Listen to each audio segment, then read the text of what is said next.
Hey there, how are you doing? My name is Angel and I like all things that are mysterious. And today we are going to get into some popular Halloween myths that I found. I found, just like I did with the last one, I found little bits and pieces here and there. And I just kind of wanted to share with you what I found and see if maybe you've heard of them. Because some of these I hadn't heard of. And then some of them I have because we've actually talked about them quite a few times now because it's kind of funny how they intertwined. But anyways, we're going to get into some popular Halloween myths for the Halloween season. All right, so the very first story is poisoned Halloween candy. Now, I know that we talked about the the Candyman killer.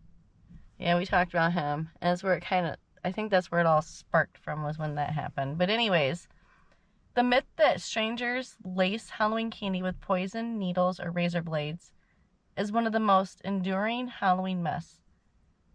Despite widespread fear, very few actual cases of tampered candy have been verified. Many believe that media hype in the 1970s helped create this myth. That kind of contradicts the Candyman killer sparking this then. Well, anyways, with some theorists arguing that it was a way to instill fear and promote a more cautious, controlled society. I can believe that. They're always trying to control us, trying to control the sheep. But anyways, it's a myth that persists every year, even though it has little basis in reality. And then we get into Samhain, the Festival of the Dead. One of the biggest Halloween myths is that Halloween directly evolved from Samhain, an ancient Celtic festival. While Samhain was indeed celebrated around the end of October and involved honoring the dead, it wasn't quite the sinister occult holiday it's often portrayed as in popular culture. Some mythologize Samhain as a day of pagan human sacrifices and devil worship. But historians note that these aspects were largely exaggerated or invented later by Christian missionaries to demonize, I'll eventually get it together, pagan practices.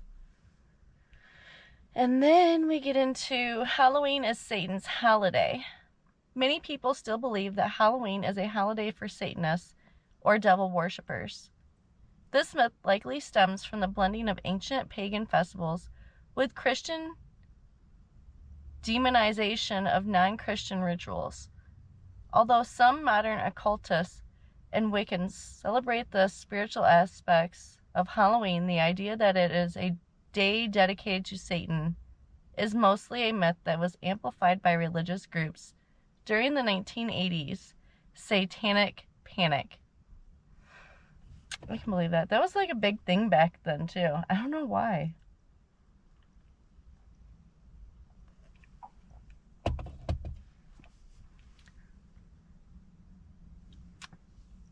Anyways, next one is black cats bring bad luck.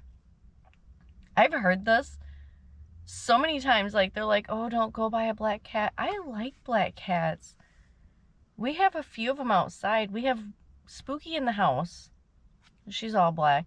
And then we have a couple black ones outside, and I like them. I'm not scared of them. But anyways, the superstition that black cats bring bad luck, especially on Halloween, has roots in medieval Europe, where cats were often associated with witches and magic.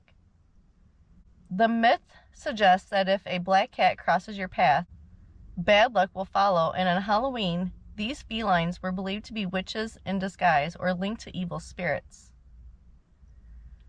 Despite this myth, black cats are just as ordinary as any other, and they actually face higher risks of abuse or abandonment around Halloween due to these persistent beliefs. I mean, I like black cats. I'm not getting rid of our black cats. I like them. They have a unique personality, to say the least. Anyways, moving on. Witches' broomsticks. One popular myth is that witches use broomsticks to fly on Halloween night. This imagery became iconic thanks to medieval European folklore. which portrayed witches flying to their sabbaths on broomsticks. The myth likely originates from a combination of cultural fears of witchcraft and a misunderstanding of hallucinogenic practices such as rituals involving herbs that may have been created, which may have created sensations of flying. While it's now more of a whimsical Halloween stereotype, the broomstick still carries a mysterious mythological past. They were just all possibly taking LSD and pretend like they were flying on broomsticks. That's hilarious to me. And then moving on, full moons and Halloween. Many people associate Halloween with a full moon, imagining that it is a common occurrence for the spooky night. In reality, full moons and Halloween are quite rare, happening once every 19 years or so. The myth has been perpetrated by horror movies and popular culture, where the eerie glow of a full moon is seen as a harbinger of werewolves, ghosts, and other supernatural creatures. However, Halloween itself has no direct connection to lunar phases. And then moving on, vampires and Halloween. The myth of vampires is often associated with Halloween, with the night of October 31st seen as a time when these creatures of the night are most active. The modern image of vampires as undead, blood-sucking creatures has evolved over centuries, drawing from folklore across Europe. While vampire stories often surface around Halloween, there's no actual historical basis for the idea that Halloween is a night of vampire activity. It's more of a reflection of popular culture's love of horror. Moving on, jack-o'-lanterns ward off evil spirits. I'd never heard this one. I always kind of wondered what started this whole thing with carving pumpkins and putting them on your front porch and stuff. Like, I'm not gonna lie, we have pumpkins on our porch. We haven't carved them yet because, my daughter wants to carve them, but they're gonna only last for like a couple days and you're gonna throw them away. And that's what I told her. I said, we'll carve them when it gets closer to Halloween so that we don't have rotting pumpkins on our porch for 3 weeks or whatever. So anyways, one common Halloween myth is that carving jack-o'-lanterns was originally a way to ward off evil spirits. While the tradition of carving vegetables, originally turnips, not pumpkins, does date back to Ireland, the story of the jack-o'-lantern has more to do with the tale of Stingy Jack, a man who tricked the devil and was cursed to roam the earth with only a carved-out turnip lantern to light his way. The idea that the glowing pumpkin protect people from evil spirits has more to do with folklore than actual ancient belief. Moving on, witches cast spells on Halloween. The myth that witches are especially powerful on Halloween night, casting spells and performing dark magic, is deeply rooted in medieval fears of witchcraft. Halloween has long been tied to the supernatural, and many believe that the veil between the living and the dead is thinnest on this night, giving witches the power to influence events. However, modern-day witches, Wiccans, and pagans who celebrate Halloween typically use the night for personal reflection, honoring ancestors, or marking the turning of the season rather than performing dark magic. Moving on, bats are witches' familiars. Now, I always thought they said that cats were witches' familiars. So I'd never heard about bats. I always thought it was cats. The myth that bats are witches' familiars, aiding them in spellcasting or spying on people, stems from the association of bats with night, caves, and death. These nocturnal creatures are often depicted in Halloween imagery alongside witches, reinforcing the idea that they have a supernatural connection. In reality, bats are harmless animals, and while they do evoke a spooky atmosphere, the idea that they serve witches is just another myth. Moving on, you can see the future on Halloween. A common myth in centuries past was that Halloween was a time for... Let's try that all over again.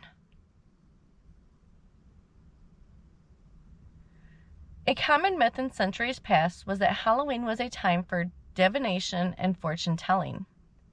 In old Celtic traditions, people believed that by performing certain rituals on Halloween night, like staring into a mirror, tossing apple peels, or walking backward upstairs, they could glimpse their future, especially when it came to matters of love or death.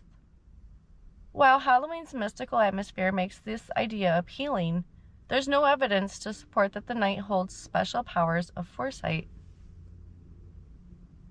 So anyways, moving on, werewolves transform on Halloween. Though the full moon is typically linked to werewolf transformations, some myths claim that Halloween is a night where werewolves are more likely to roam. This myth is tied to the idea that Halloween is a time when supernatural creatures are more active.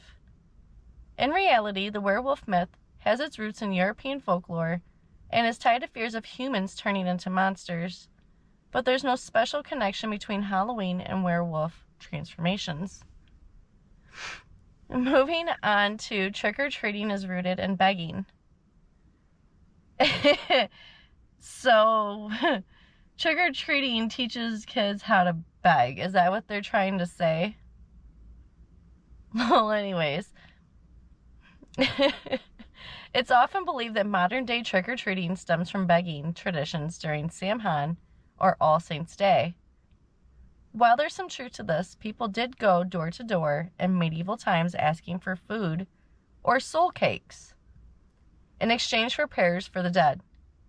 Trick-or-treating as we know it today is a relatively modern tradition that developed in the early 20th century, largely in the United States, as a fun, candy-centric activity for children. Moving on, Halloween masks and costumes were originally for ghost protection. I had never heard this one either. It's a common belief that Halloween masks and costumes were originally worn to protect people from ghosts. According to the myth, people dressed up as ghouls and spirits to blend in with any real supernatural beings wandering the night on Halloween night, preventing them from causing harm.